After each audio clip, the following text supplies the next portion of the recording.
ठरलं तर मग या मालिकेच्या गुढीपाडव्याच्या दिवशी रविराजांना मोठा दृष्टांत होणार आहे. सगळ्यात महत्त्वाचं म्हणजे आता गुढीपाडव्याला रविराज हे सुभेदारांच्या घरात थांबणार आहेत. कारण ज्या वेळेला ते अर्जुन आणि सायली या दोघांना विश करण्यासाठी आलेले आहेत किंवा त्यांची थोडक्यात माफी मागण्यासाठी आलेले आहेत, तेव्हा पूर्णाजी गळ घालून त्यांना आता थांबवणार आहे आणि त्यांच्यासोबत प्रिया सुद्धा थांबणार आहे. आणि त्याच गुढीपाडव्याला खूप मोठा सत्याचा उलगडा होत रविराजांच्या समोर आता मोठं सत्य उलगडणार आहे. आता मात्र रविराजांना एक नाही, दोन नाही, 3 थरारक पुरावे मिळालेले आहेत. आता हे पुरावे काय आहेत? गुढीपाडव्याला असं काय घडलं? रविराजांनी सायलीला तन्वी म्हणून कसं काय ओळखलं? आणि आता या सगळ्यामध्ये सायलीला तिचा हक्क रविराज कसे मिळवून देणार हे आपण या व्हिडिओमध्ये पाहणार आहोत. व्हिडिओ शेवटपर्यंत नक्कीच पहा. आता मात्र खूप मोठी गोष्ट घडलेली आहे. रविराज चैतन्याला घेऊन स्वतः अर्जुनला भेटायला आलेले आहेत. रविराज चैतन्याला घेऊन आलेत कारण चैतन्य आणि अर्जुनमध्ये असलेला दुरावा सुद्धा रविराजांना मिटवायचा असतो. आणि चैतन्यला जरी विश्वास असला साक्षीवरती, तरी रविराजांना साक्षीवरती पण आता विश्वास राहिलेला नसतो. कारण रविराज हे खूप निष्णात वकील असतात आणि चैतन्य प्रेमात पडला असला तरी रविराजांची साक्षीबद्दल सत्सक विवेकबुद्धी अजूनही काम करत असते. त्यामुळे रविराजांनी आता मात्र साक्षीची केस सोडण्याचा पण निर्णय घेतलेला असतो. आणि ते आता अर्जुनला पुन्हा जॉईन होण्यासाठी अर्जुनला येतात आणि म्हणतात, खरंच म्हणजे आत्तापर्यंत तू माझा शिष्य होतास. काही आपल्यामध्ये मतभेद झाले, त्यानंतर आपल्यात दुरावा जरी आला असला तरी सुद्धा एक शिष्य म्हणून तू जे आज कामगिरी केलीस ना, त्यामुळे अभिमानाने माझा ऊर भरून आलेला आहे. मला आज सगळ्यांच्या समोर सांगायला खूप अभिमान वाटतोय की अर्जुन प्रताप सुभेदार हा माझा शिष्य आहे. मी त्याला शिकवलेला आहे. मी त्याला वकिलीमधले डावपेच शिकवलेत आणि आज सच्च्या पद्धतीने तू जी केस लढलास ना, खरंच तू मला सुद्धा हरवलंस. म्हणजे आज तुझ्या वकिलीच्या डावपेचा पुढे आणि तुझ्या आपल्या घराच्या केलेल्या त्यागापुढे मी हरलो. आणि खरंच मला तुझा खूप अभिमान वाटतोय. हेच सांगण्यासाठी मी इथे आलोय. काही गोष्टीत मी चुकीचा असू शकतो खरंच, पण आज तू माझे डोळे उघडलेस. असं म्हणत प्रताप आता इकडे अर्जुनला जवळजवळ मिठीच मारतो आणि आता फायनली चैतन्याला सुद्धा हे सगळं विसरून दोघांनी एकत्र या असं सांगतो. आणि मग मात्र अर्जुन आणि चैतन्य एकमेकांच्या समोर येतात. त्यावेळेला रविराज म्हणतो, हे बघ, ज्याप्रमाणे महिपती शिकरे हा एक निष्णात गुंड आहे, तो एक व्हाईट कॉलर गुंड आहे, हे तू सिद्ध केलेस ना, तर मला असं वाटतंय तो एकटा या सगळ्यात नसणार आहे.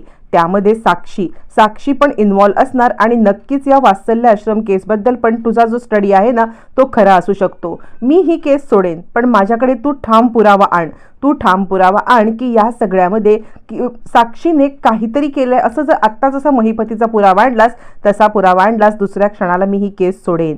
यावरती अर्जुन त्याला प्रॉमिस करतो, हो मी नक्की तुला पुरावा आणून देईन सिनियर. मी तुला पुरावा आणून देईन की ही साक्षी फ्रॉड आहे आणि ज्याप्रमाणे महिपतीचं तू केस मला लढायला दिलीस ना, त्याचप्रमाणे साक्षीची केस सुद्धा तू सोडशील मला खात्री आहे. कारण कोणत्याही चुकीच्या गोष्टीमध्ये तू साथ देणार नाहीस याची मला ठाम खात्री होती. म्हणूनच मी तुझ्याकडे आलो होतो. कारण कितीही आपल्यात मतभेद असले तरी चुकीच्या मार्गाने माझा सिनियर काहीही करणार नाही हे मला माहिती होतं. आणि म्हणूनच मी तुझ्याकडे विश्वासाने आलो आणि तो पेन ड्राईव्ह देत होतो. असं म्हटल्यावरती रविराज आणि अर्जुन गळा भेट घेतात. फायनली दोघांच्या मधला दुरावा आता दूर झालेला असतो. सायलीकडे रविराज पाहतात आणि म्हणतात, बाळा तू पण मला माफ कर. तुला मी सुभेदारांच्या परिवाराला लागलेली कीड म्हटलं होतो, पण नाही, तू सुभेदारांच्या परिवाराला लागलेली कीड नाहीयेस, तर सुभेदारांचा मान जपणारी त्यांची हक्काची सून आहेस. खरंच म्हणजे आज तू माझं मन जिंकलंस. आता फायनली रविराजांनी अर्जुन सायलीला मनवल्यावरती पूर्णाजी म्हणते, रविराज आता तुम्ही इथे कुठूनच जायचं नाही. होळी, धुलीवंदन आणि त्यानंतर पुन्हा एकदा तुम्ही आता गुढीपाडव्याला पण इकडे यायचं आहे. असं म्हणत पूर्णाजी रविराजांना गळ घालते. 2 दिवस राहून पुन्हा गुढीपाडव्याला या. अखेर रविराजांचा नाईलाज होतो कारण अर्जुन त्याला थांबायला सांगतो. रविराज आता मात्र या सगळ्यामध्ये नकार देऊ शकत नाहीत आणि 2 दिवस थांबतात. तोपर्यंत चैतन्य काहीच बोलत नसतो, तो उदास बसलेला असतो. मग अर्जुन चैतन्याच्या बाजूला येतो. चैतन्य तुला अजूनही विश्वास नाही आहे का? चैतन्य शांतच बसतो. अर्जुन म्हणतो, तू तुझा वेळ घे. ज्याप्रमाणे तुला महिपतीवरती विश्वास नव्हता त्याचप्रमाणे तुला आता साक्षीवरती पण विश्वास बसणार नाही. पण तुला मी एक गोष्ट सांगू इच्छितो चैतन्य, तू माझं फक्त एकच गोष्ट ऐक. म्हणजे जर का या घरामध्ये सायलीला किडनॅप केलं होतं, सायलीला तो पेन ड्राईव्ह कुठे ठेवला होता माहितीये का? तुझ्या बाईकमध्ये. तू त्या रात्रीची घटना जरा आठवून बघ. त्या रात्री तुला काही सस्पिशियस दिसलं होतं का ते आठव. तू एक वकील आहेस, तू प्रेमात पडलायस मला मान्य आहे. मी तुझ्या प्रेम करणाऱ्या मुलीला वेगळं काहीतरी बोललो, मला मान्य आहे मी चुकलो. पण आत्ता ज्या केसमध्ये महिपती अडकलाय त्या केसचा तू विचार कर की त्या दिवशी सायली त्या आउट हाऊसमध्ये किडनॅप झाली होती. महिपतीने तिला किडनॅप केलं होतं. ॲक्च्युली महिपती बाई साक्षीनेच किडनॅप केलं होतं.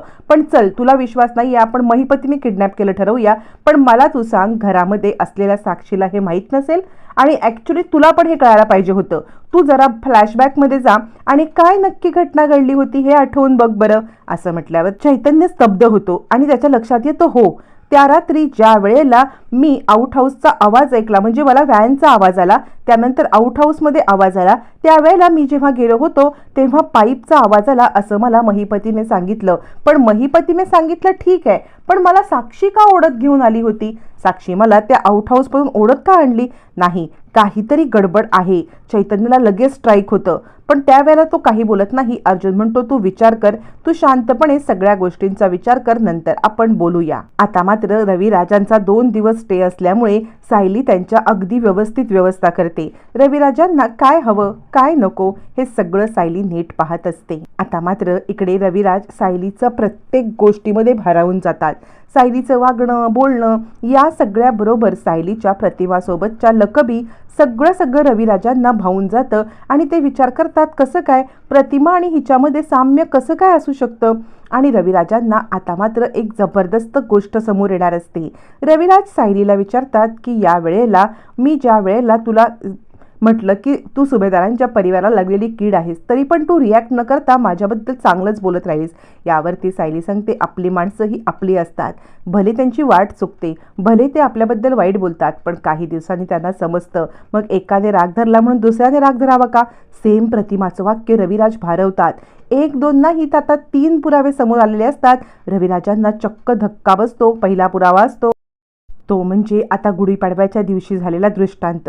गुढीपाडव्याला ज्या वेळेला सायली गुढी बांधते त्यावेळेला गुढी बांधण्याच्या पद्धतीमध्ये आता त्यांना प्रतिमाची झलक दिसते. ही झाली साधी सोपी गोष्ट.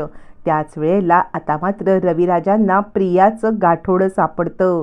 प्रियाच्या गाठोडं म्हणजेच ते सायलीचं गाठोडं असतं. आता त्यावरती लिहिलेल्या नावावरून आत्तापर्यंत प्रियाने ते बंद करून ठेवलेलं असतं, पण त्या गाठोड्याच्या लाल कपड्यावरती आतमधल्या साईडने सायली नाव लिहिलेलं रविराजांना सापडतं. ते गाठोडं सापडल्यावरती हे तर सायलीचं गाठोडं, पण वस्तू तर तन्वीच्या. रविराजांना जबरदस्त धक्का बसतो. रविराज गुढीपाडव्याला पुन्हा येतात तेव्हा ते गाठोडं घेऊन येतात आणि सायलीकडे निरखून पाहायला लागतात. सायलीकडे निरखून पाहिल्यावरती तिची गुढी उभारण्याची पद्धत हे सगळं प्रतिमाशी जुळतंय. मग रविराज सायलीला पाय दाखवायला सांगतात. पाय दाखवायला सांगितल्यावरती मग तिसरा जबरदस्त स्फोट होतो, पायावरील तुळशीपत्र. गुढीपाडव्याच्या दिवशी रविराजांना दृष्टांत मिळालेला असतो. 3 पुरावे समोर आलेले आहेत. रविराज काय ॲक्शन घेणार, मालिका कोणत्या दिशेला जाणार, पाहणं रंजक ठरणार.